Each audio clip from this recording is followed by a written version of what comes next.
माननीय अध्यक्ष महोदय, आज इस सदन के अंदर कांग्रेस द्वारा हमारी सरकार के विरुद्ध में अविश्वास प्रस्ताव लाया गया है। मैं आज उसके विरुद्ध में यहाँ खड़ा हुआ। जब बहस की शुरुआत हुई, मैं उम्मीद करता था कि नेता प्रतिपक्ष खड़े होकर जिस कारण यह अविश्वास प्रस्ताव लाया गया उसके ऊपर अपनी बात रखेंगे कि जो किसान आज दिल्ली की सीमाओं पर बैठे हैं उनके प्रति इनकी सोच क्या है।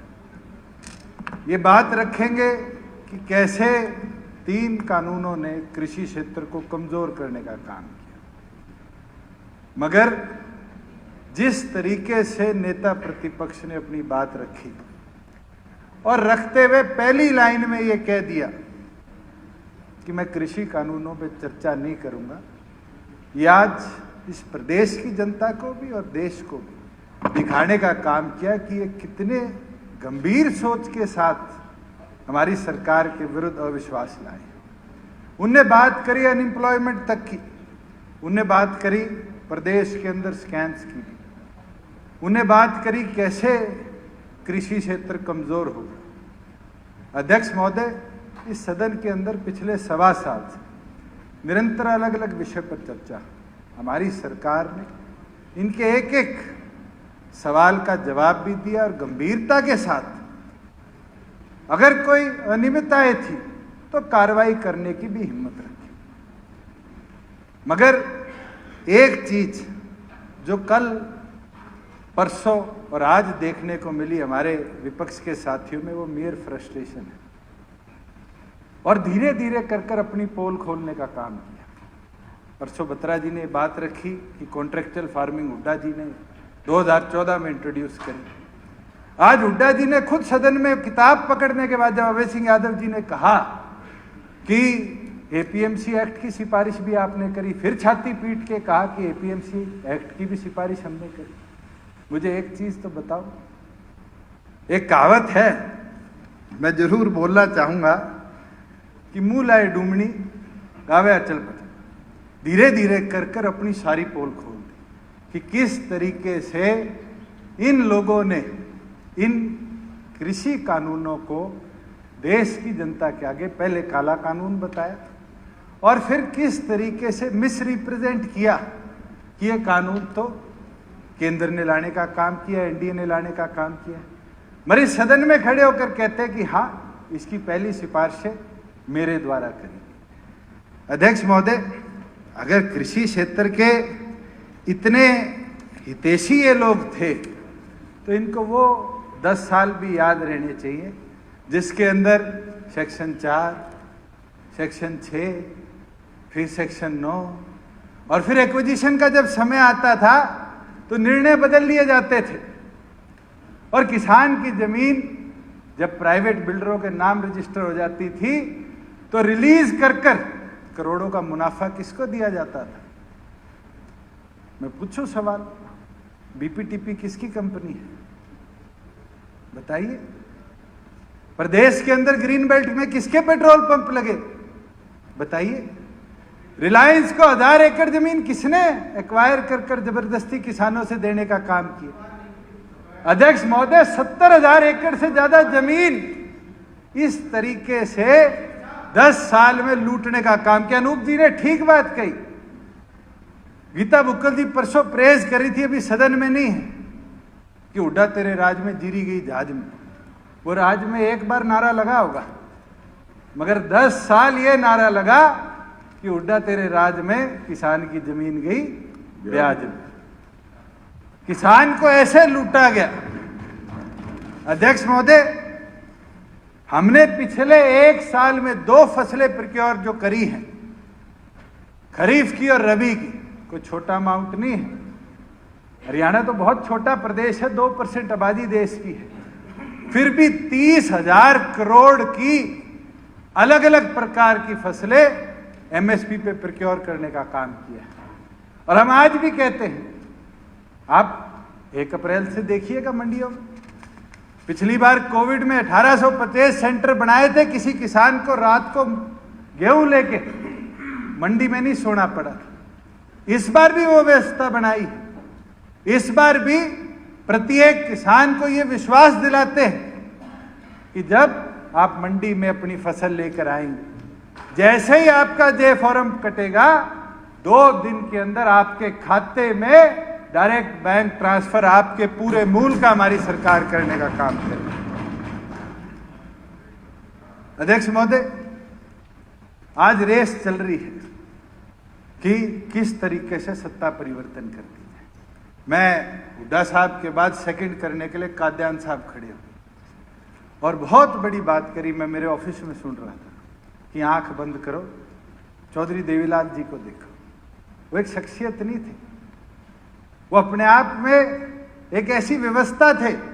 अगर इस हाउस के 88 सदस्य अपनी आंख बंद कर ले तो शायद 50 की राजनीति में लाना या उनके राजनीतिक अनुभव को बढ़ाने का काम किसी ने किया तो चौधरी देवीलाल जी ने। अध्यक्ष महोदय, ये लीडर बनना चाह रहे हैं, ये सत्ता परिवर्तन कर ये सोच रहे रात रात में खुद बन जाओ, नहीं छोरे को प्रधान बना दो। आज ये हालत है। पहले दिल्ली के दरबार में हाजिरी लगती थी, ये तो किरण चौधरी जी मानेंगी, अब नई पगड़ी पहन के G23 के दरबार में हाजिरी लग रही है। और अगर इसी तरह चलता रहा तो मुझे वो दूर नहीं दिख रहा। जब ये आज हमारे खिलाफ अविश्वास ला रहे हैं, फिर शायद कांग्रेस के राष्ट्रीय अध्यक्ष के खिलाफ भी अविश्वास लाने का काम करेंगे। अध्यक्ष महोदय, पूरे 20 मिनट की अपनी बात में नेता ये बताए कि इन्हें हमारी सरकार के विरुद्ध में क्या बात करने का काम किया। नो कॉन्फिडेंस मोशन है, आपने उसमें 20 मुद्दे लिख रखे हैं। अध्यक्ष महोदय, 10 साल इस प्रदेश का क्या हाल था। मैं तो गीता बुक्कल जी ने उन 250 किसानों की फोटो दिखाई, मुझे भी दुख हुआ।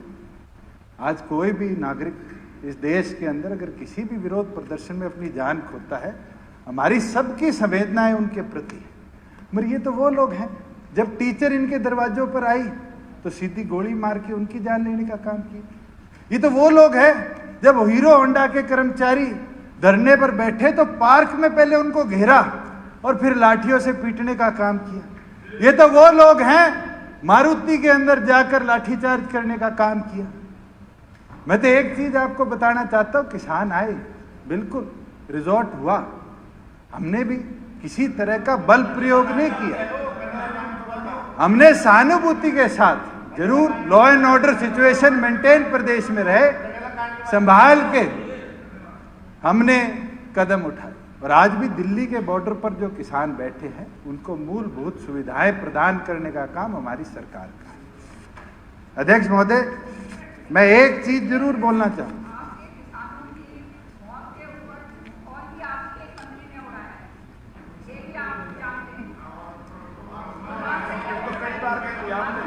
चलो ये बार लोगों की, किसानों के हम समर्थन करते हैं, किसानों के साथ हैं।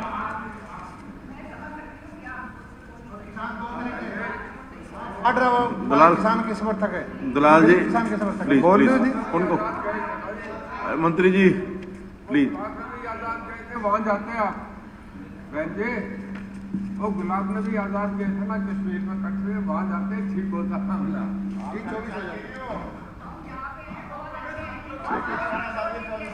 चल अध्यक्ष महोदय, ये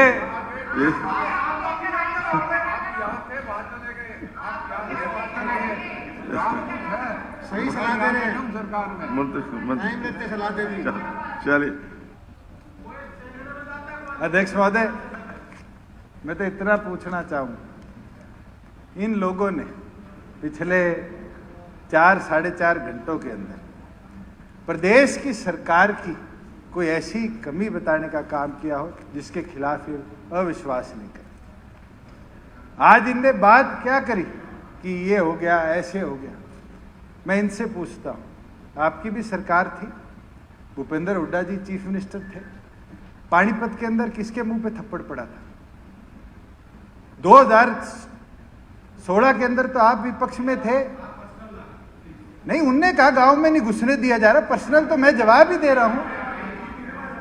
2016 के अंदर रोहतक के अंदर डी पार्क में किसके ऊपर चूड़ियां फेंकने का काम किया, किसकी गाड़ी पर जूते फेंके गए। अब उनको बोलने दो, जब आप बोल रहे थे लोगों तब का विरोध जरूर होता है। अरविंद केजरीवाल जी दिल्ली के मुख्यमंत्री थे, क्या उनके ऊपर शाही नहीं फेंकी गई थी? विरोध करना सबका अधिकार है, मगर मर्यादा में रहकर विरोध किया जाए तो बेहतर हो। मैं एक चीज जरूर बोलना चाहता हूं, दिन किसी के पक्के नहीं है। ये कोई कुर्सी और विधानसभा की सीटें किसी की बापोती नहीं है। ये तो आज किसी की है, कल किसी और की होगी। मैं आपको एक चीज जरूर बोल सकता हूं, मगर कई बार लोग इस तरह की बातें कर जाते हैं जो वो भूल जाते हैं उनके समय में क्या हुआ। कल हमारे एक साथी ने बड़े प्यार से खड़े होकर कहा कि प्रदेश से इंडस्ट्री का पलायन हो रहा है।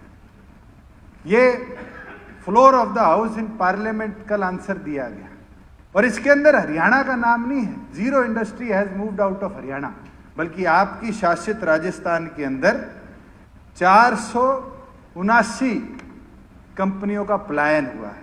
आपका शासित पुडुचेरी था, छोटा सा राज्य, 31 कंपनियां छोड़ के भागी। आप खुद डाटा उठाकर देखिए जब इस हाउस में चर्चा करते।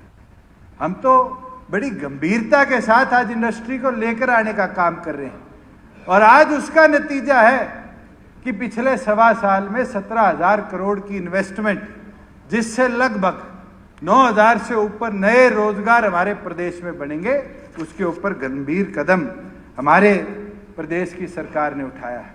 आज 75% युवाओं को हिस्सेदारी देने की अगर हम बात करते हैं निजी रोजगार में, जो हाँ हुड्डा जी दिखा रहे थे हमारे घोषणा पत्र का हिस्सा था, बिल्कुल गंभीरता के साथ उसको इस प्रदेश में लागू करेंगे। इंडस्ट्री के साथ अगर कोई इंडस्ट्री का विषय होगा तो जरूर चर्चा करेंगे, मगर उसको गंभीरता के साथ लागू करेंगे कि हमारा पढ़ा लिखा युवा बेरोजगार दर दर की ठोकरें ना करे, उसको सक्षम बनाकर उसके हाथ में रोजगार के साधन उपलब्ध कराने का काम करेंगे। आप नौकरी देने की बात करते हैं। आप मुझे ये तो डाटा दे दीजिए कि आपके 10 साल के राज में ग्रुप डी के कितने लोग नौकरी लगे थे।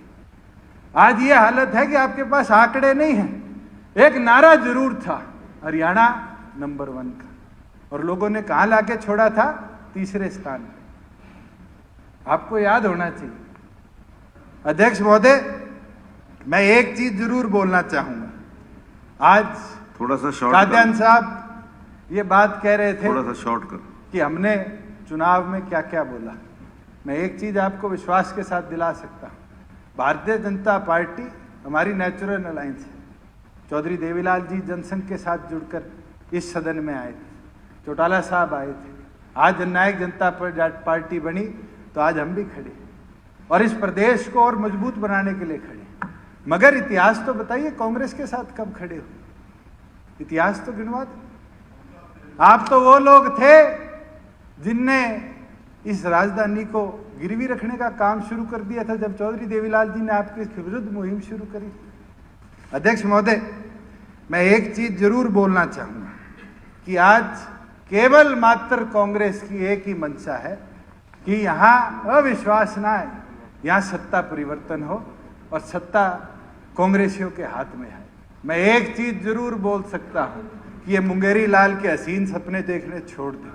मजबूती के साथ हमारा ये गठबंधन 5 साल इस प्रदेश को और आगे ले जाने का काम करेगा, और मजबूती के साथ प्रदेश को नई दिशा देने का काम करेगा, प्रगति के पथ पर ले जाने का काम करेगा।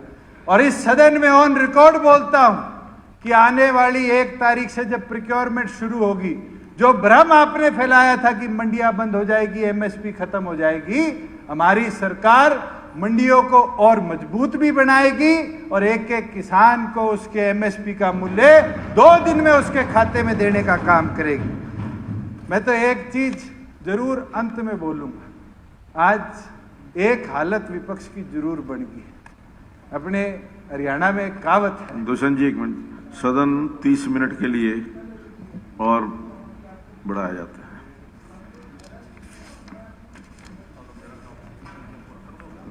आपने करना जी।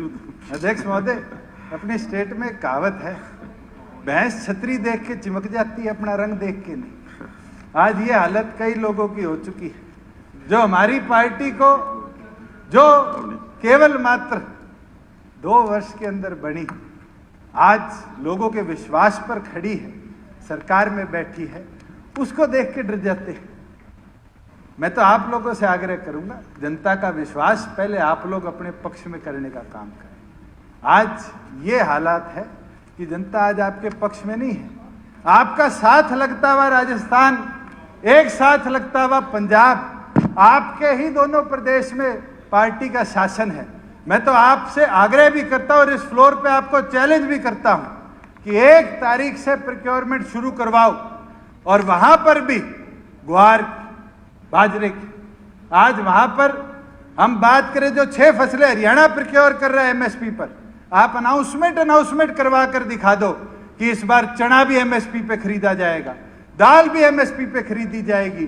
और तो और हम तो हौसले के साथ कहते हैं इस बार जो खरीदेंगे, आप अनाउंसमेंट तो कराकर पंजाब में, राजस्थान में दिखाओ, वहां के किसान को हौसला तो दो।